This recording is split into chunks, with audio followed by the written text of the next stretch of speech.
El Señor esté con ustedes. Y con tu espíritu. Lectura del Santo Evangelio según San Juan. Gloria a ti, Señor Jesús.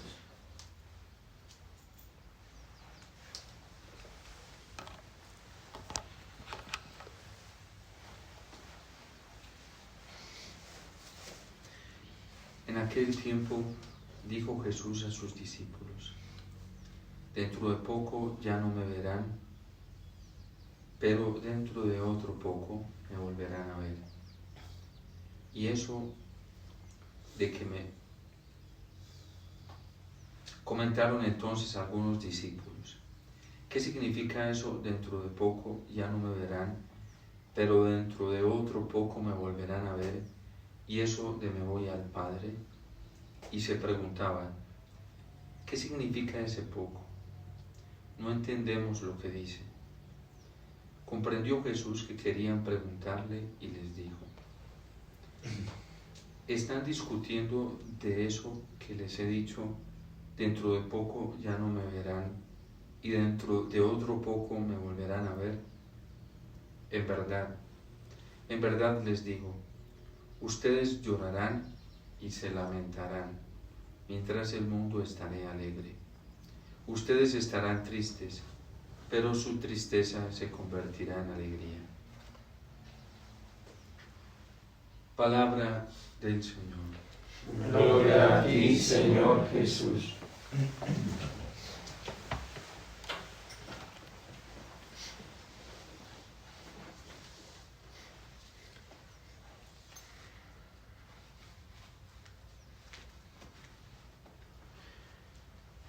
Este discurso que pronuncia el Señor es un discurso de despedida, en el capítulo 16 del Evangelio de San Juan. Está preparando a los discípulos para algo que va a acontecer. Está disponiendo sus corazones porque van a ser pasados por una prueba muy fuerte y muy alta, que incluso no van a resistir todos. Solo uno de ellos, Juan, lo sigue hasta el final. La Santísima Virgen María y unas cuantas mujeres. Ni siquiera en el momento en el que están siendo probados, los discípulos se están acordando de aquello que les decía el Señor. Solo después de Pentecostés es que ellos comienzan a comprender con muchísima profundidad cada una de las cosas que les había dicho el Señor. Y por eso después de Pentecostés asumen la persecución, la prueba de otra manera muy diferente. Ya no huyen, ya no se esconden, ya no hacen pactos con el mundo, con sus perseguidores, ya no se avergüenzan del nombre de Cristo, ya no se avergüenzan del Evangelio, ya no les da miedo predicar y mostrarse abiertamente como cristianos, defensores de la verdad, pero también condenadores del error y del pecado. Solo Pentecostés les trae una capacidad sobrenatural para dar testimonio de Cristo. Ya el Señor se los había dicho. Cuando venga Él, el Espíritu de la verdad, Él dará testimonio de mí en ustedes. Antes no. Y es precisamente la falta de Pentecostés, la falta de esa fuerza sobrenatural del Espíritu Santo, lo que lleva a varios de sus discípulos a traicionar al Señor. En Judas, una ruptura total al punto de arriesgar la salvación eterna. Una ruptura drástica con la gracia, con la fuerza de la gracia del Señor hasta llegar a ese punto. En Pedro, hasta la negación por miedo. Y en los demás discípulos, de la vergüenza de haberse escondido por miedo a dar testimonio del Señor. Pero la advertencia del Señor es real, porque es cierto que van a ser pasados por una prueba que no podrán resistir, a no ser de que hubiesen aceptado o hubiesen cumplido la recomendación que el Señor les daba de estar vigilantes y orantes. A lo mejor hoy en la iglesia, porque esto es actual para nosotros, Cuando la iglesia medita estos textos y la recibe como un alimento en la palabra del Señor, también lo recibe como una recomendación y algo va a pasar. La iglesia entiende que el Señor también le advierte a ella sobre los peligros a los que se va a tener que enfrentar y las pruebas que vendrán para nosotros como cristianos, los cristianos de este tiempo, los católicos de este tiempo. Dentro de poco ya no me verán. Hoy pensaba, mientras estaba rezando las laudes, en el Salmo 79, y pensaba en la iglesia.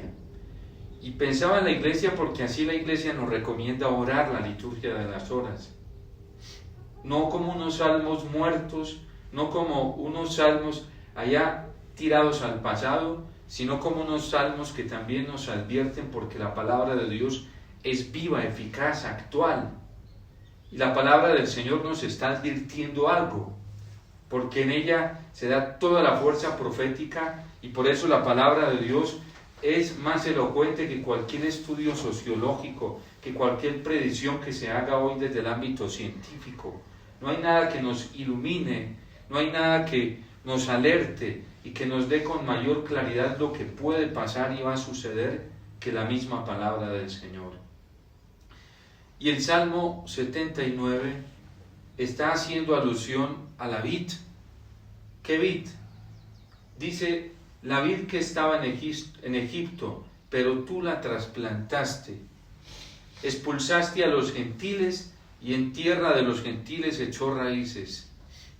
Y dice, su sombra ha cubierto las montañas y sus ramos han sobrepasado los cedros altísimos. Y dice que echó raíces hasta llenar el país, y sus brotes, sus frutos, llenaron de alegría todo el país. ¿De qué nos está hablando el Salmo? Nos está hablando de lo que hizo el Señor con el pueblo hebreo, que lo arrancó de Egipto y lo plantó en tierra de Canaán, una tierra que la tenían los gentiles, pero allí el Señor plantó al pueblo hebreo. Y allí, mientras el pueblo fue fiel, mientras el pueblo permaneció obediente a la palabra del Señor, mientras el pueblo se mantenía vigilante y atento, escuchando todas las recomendaciones del Señor, echó raíces. Y las sombras de esta vid cubrían todas las montañas, y las ramas se extendieron hasta sobre los montes más altos. Y en la historia de Israel es cierto, Israel llegó en su época histórica a tiempos muy fuertes. Tuvo una época de oro con el rey David, donde Israel fue temido por las demás naciones. Y eran naciones mucho más fuertes militarmente. Eran naciones mucho más fuertes políticamente. Eran naciones con un mayor prestigio histórico de triunfos, victorias, de batallas, pero hubo un momento en que le temieron a Israel, porque Israel fue fecundo. Israel fue grande. De ahí que los judíos que no han aceptado a Cristo hoy siguen esperando un Mesías y un rey al estilo de David. Los judíos que no han aceptado al Señor hoy siguen mirando con nostalgia aquellas épocas, épocas de oro para el pueblo de Israel. Y dice el Salmo que Él mismo les preparó el terreno para que echaran las raíces y los brotes. Pero luego el salmista comienza a contemplar una realidad y a manifestarla delante del Señor. ¿Por qué has derribado su cerca? Para que la saqueen los viandantes.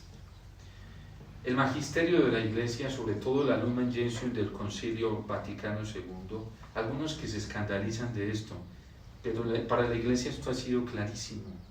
Y uno sé hoy cómo hay obispos, sacerdotes y cristianos católicos que se escandalizan. La ignorancia de no vivir en la familiaridad con el lenguaje de la Iglesia, con el lenguaje eclesial, el lenguaje del Espíritu Santo, el lenguaje de la palabra del Señor, les hace rechazar todo esto.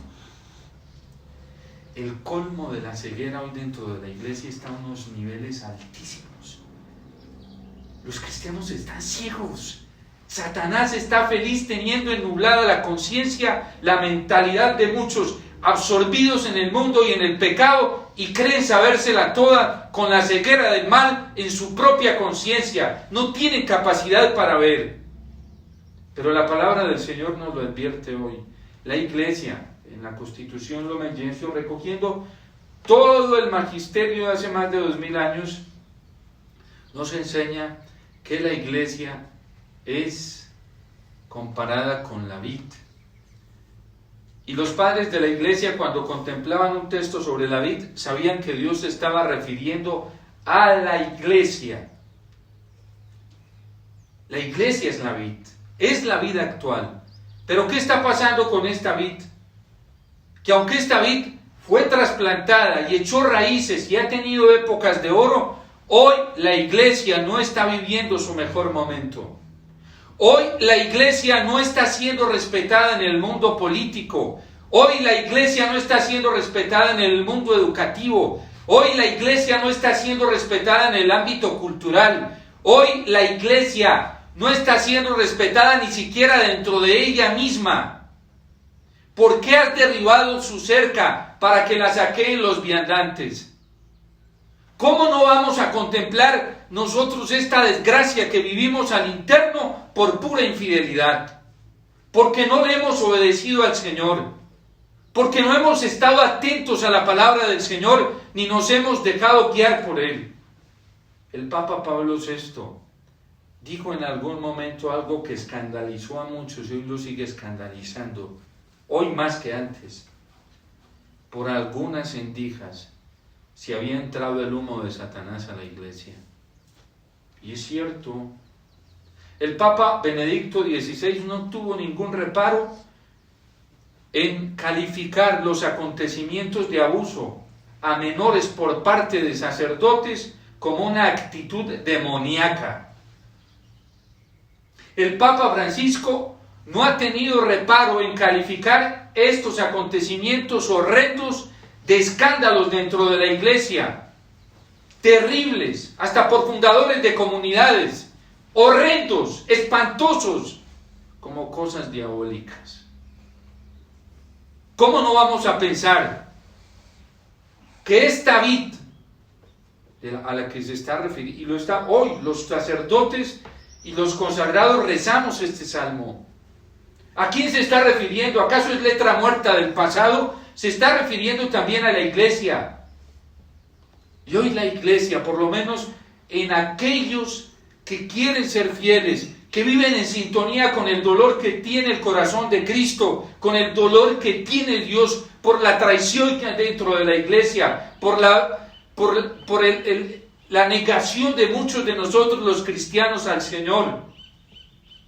Hoy, algunos cristianos que entienden este dolor del Señor, el dolor que hay en el corazón de Cristo, saben cómo se está refiriendo el Señor a su propia iglesia. Hoy el Señor nos está haciendo un llamado muy grande, urgente, a reparar, a convertirnos, a llorar los delitos tan graves con los que hemos manchado el cuerpo místico. Un cuerpo que el Señor purificó al precio de la sangre, y nosotros lo hemos mancillado, y nosotros lo hemos manchado, y nosotros lo hemos ultrajado, y nos hemos prostituido. Porque hemos vendido la gracia del Señor por platos de lenteja. Porque hemos preferido el mundo a la gracia del Señor. Porque le hemos creído más a Satanás y al mundo, que nos dice que es imposible vivir en gracia, que a Cristo, que nos dice que es posible vivir en su gracia, vivir en la pureza. ¿Por qué hay gente que no cree en la castidad, que no cree en la pureza, que no cree en la santidad? Porque ya apostataron de la fe hace tiempo, porque ya hace mucho tiempo dejaron de creerle al Señor. Hoy los cristianos no creemos en la santidad porque ya apostatamos de la fe, porque no creemos en Cristo, y no podemos ser mentirosos, hipócritas, de estar mostrando otra cara afuera cuando no estamos creyendo en la gracia del Señor. Como si lo que hizo Cristo y lo que hace cada vez en el ofrecimiento de la Eucaristía no fuese suficiente. A mí un sacerdote me decía una vez: padre, es que nosotros tenemos que estar preparados porque cualquiera de nosotros puede caer. Yo no me voy a preparar para la caída. Eso me parece demoníaco. Eso me parece vergonzoso. Yo prefiero mejor mirar a Cristo y escucharlo a Él, que me dice: no tengas miedo, ánimo, ten fe, solo ten fe y no te preocupes. Esa es la promesa del Señor. Pero hay gente que ya no cree, no le cree al Señor. Hace mucho tiempo dejó de creerle al Señor. Y en primera fila estamos nosotros, los sacerdotes. ¿Cuántos sacerdotes subimos al altar y no creemos en lo que celebramos? Hoy abundan los milagros eucarísticos. ¿Y saben por qué hay milagros eucarísticos? Por falta de fe. Yo estoy convencido que si nosotros creyésemos realmente en la presencia real de Jesús vivo, en cuerpo, sangre, alma y divinidad en la Eucaristía, y si los sacerdotes tuviésemos conciencia de que a quien tomamos en nuestras manos es al mismo Dios, vivo, real, un corazón palpitante, Cristo no tendría que hacer milagros eucarísticos. ¿Para qué? Si ya le bastaría la fe de quienes creemos en Él. No creemos en el Señor. Y por eso esta vergüenza no se detiene dentro de la iglesia. Has derribado su cerca para que la saqueen los viandantes, la pisoteen los jabalines y se la coman las alimañas. Hoy el mundo se burla de muchos de nosotros católicos. ¿Y saben por qué? Porque no somos coherentes. Por eso nos dice: mírenlo, mírenla ahí, el que tanto predica, el que tanto habla. ¿Para qué habla de Dios y mire su vida? Se nos ríen en la cara, se nos burlan en la cara. No somos acreditables para muchos. ¿Por qué? Porque nos falta testimonio. Porque no se nos transparenta en la vida la fuerza de Cristo, la fuerza del Espíritu Santo. Y por eso la iglesia tiene que ser purificada, y va a ser purificada. Bueno, eso no lo digo yo, la iglesia lo ha sabido durante siglos, lo ha sabido. A algunos les da susto y miedo a esto, y yo no sé por qué nos asusta. Si para poder resucitar tenemos que morir. Y si queremos la resurrección de Cristo, tenemos que pasar por la pasión. Nos van a pasar por la pasión. Queramos o no queramos, eso es para todos, ¿sí? Y si no, vean, ahí está el purgatorio, lleno de almas, allá viviendo la pasión más extendida que en esta tierra. Porque como en esta tierra no queremos vivir, dar testimonio de Cristo, y nos estamos avergonzando del Señor para poder entrar al cielo. Toca así, no lo digo yo, la iglesia lo ha creído durante más de 2000 años. No es que yo sea rigorista, es que yo le creo a la iglesia. Yo le creo a la iglesia. Y no es que yo no tengo autoridad para eso, la que tiene autoridad para eso es la iglesia. Yo lo que hago es comunicar la verdad que la iglesia predica. Lo que pasa es que a muchos se les olvidó o les da miedo hablar de esto, o no quieren enfrentarse con esto. Como tenemos nuestras conciencias tan oscurecidas, ¿sí? Entre menos nos hablen de esto, menos atormentamos nuestra conciencia. Y la humanidad en un riesgo de condenación cada vez más alta. El riesgo que vive la humanidad hoy no es una tercera guerra mundial. Ese no es el riesgo más alto. El riesgo más alto que estamos viviendo hoy es el peligro de la condenación eterna. Y si nosotros no nos convertimos, no escuchamos al Señor, no hacemos caso, no obedecemos, las consecuencias van a ser terribles. Si nos convertimos y aceptamos la oportunidad que nos está dando el Señor, la alegría será grande para nuestro corazón, la paz será muy grande, la fuerza sobrenatural de Cristo será muy grande. Y lo vemos en el testimonio de los apóstoles después de Pentecostés. ¿Por qué en Pentecostés ellos están aptos para recibir el Espíritu Santo? No porque siguieron allá en la corriente del mundo. La Virgen se los recogió. No porque siguieron en la vida del pecado. No. Ellos no se fueron a seguir pecando. Olvídense de eso. Estaban en el cenáculo. Y estaban en oración. No estaban vagamundeando. Ellos no se fueron a vivir la vida de lastre y de pecado. ¿Quién dijo? ¿Quién dijo? Es que si nosotros no ambientamos nuestra vida, el Espíritu Santo no va a venir. Si no renunciamos al pecado, si no nos desconectamos rápidamente del pecado y del mundo y del mal, nos privaremos de la gracia del Señor. Porque el Espíritu Santo y el pecado son incompatibles. Yo no sé, es que yo no entiendo cómo hay gente hoy en la iglesia que cree eso, que el pecado y el Espíritu Santo son compatibles. Yo no sé de dónde sacan eso. Ese no ha sido el testimonio de la iglesia. Y esa no ha sido la predicación de la iglesia. Que a algunos se les esté dando por inventar cosas hoy, y la gente está feliz creyéndose fábulas exotéricas, ¿sí? Cuentos por ahí que son pura paja, que no son evangelio. Ese es otro problema, ¿sí? Porque hoy nosotros hemos querido vivir el cristianismo a nuestra manera. Qué lindo es cuando una persona acepta el llamado a la conversión. Un día un sacerdote me dice: Padre, confiéseme. Hasta en sacerdotes. Y me dijo: llevo tantos años viviendo una vida tan horrible.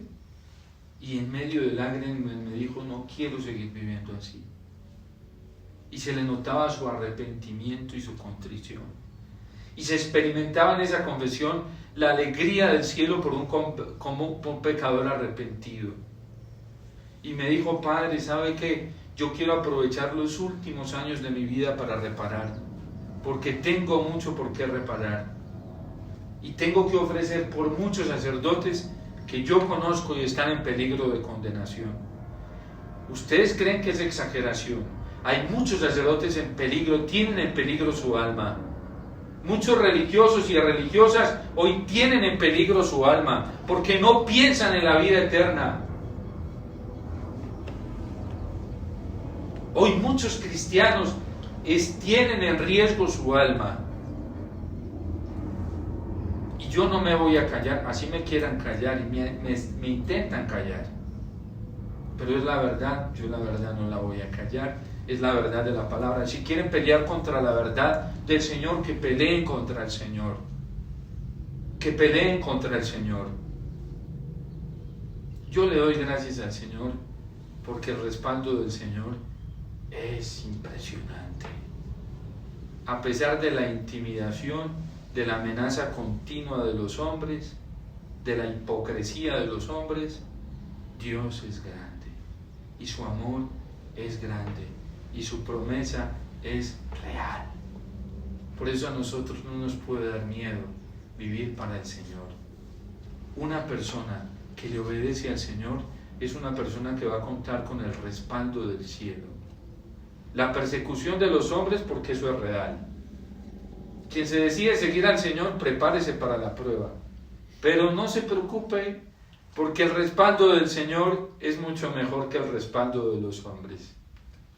Toda la vida. Y por eso a nosotros no nos puede dar miedo seguir al Señor y ser fieles al Señor. Ay de aquellos que andan buscando el respaldo de los hombres. Ay de aquellos que solo les gusta simpatizar a los hombres, incluso lastimando al Señor. y ofendiendo al Señor. Hay de aquellos que no les importa entregar al Señor por unas cuantas monedas con tal de tener los respaldos humanos. Hay de aquellos porque sí que van a ser trillados. Por eso, pidámosle al Señor que en este tiempo en el que todavía tenemos una oportunidad extraordinaria de volver a Él, volvamos a Él de todo corazón y con todo el alma, siendo sinceros con Él, como dice el Salmo, y así Él no nos esconderá su rostro y nos regalará siempre la fuerza del Espíritu Santo, sin medida. Es mejor, decía el rey David, enfrentarse al Señor que enfrentarse a los hombres. Es decir, es mejor tener el respaldo del Señor y la justicia divina que la justicia de los hombres, que es tan hipócrita. Los hombres nos pegan en la espalda para felicitarnos, para prometernos amores, para prometernos muchas cosas, pero por detrás nos clavan el puñal en el momento en que nos descuidemos. Dios no. Por eso es mejor la justicia de Dios que la justicia de los hombres. Escuchaba a un sacerdote amigo, decía, este es un momento en el que hay tanta desconfianza. Y Jeremías nos decía, maldito el hombre que pone su confianza en los hombres y no pone su confianza en Yahvé. Será un árbol estéril, seco, que será quemado. Bendito el hombre que pone su confianza en Yahvé. Será un árbol frondoso. Que nos tiren piedras los hombres, no importa, que tiren las que quieran, no importa, porque siempre estará el respaldo del Señor, de la Virgen y sobre todo la asistencia sobrenatural del Espíritu Santo. Que esta Eucaristía que estamos celebrando, de aquí extraigamos toda la fuerza sobrenatural que necesitamos para ser fieles al Señor, pase lo que pase, y para no vendernos a este mundo hipócrita, a este mundo perseguidor, a este mundo que ya tiene las arras del espíritu del anticristo. Eso es lo que se ve hoy.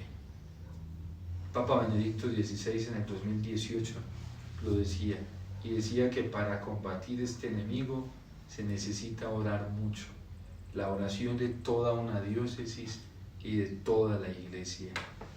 Es precisamente la oración más grande de la Eucaristía, donde recibimos toda la fuerza de Pentecostés para combatir este espíritu anticristiano que ya ha alcanzado los niveles más altos en este mundo y aún dentro de la Iglesia. Dios te salve María, llena eres de gracia, el Señor es contigo, bendita tú eres entre todas las mujeres, y bendito es el fruto de tu vientre, Jesús. Santa María, Madre de Dios, ruega por nosotros pecadores, ahora y en la hora de nuestra muerte. Amén.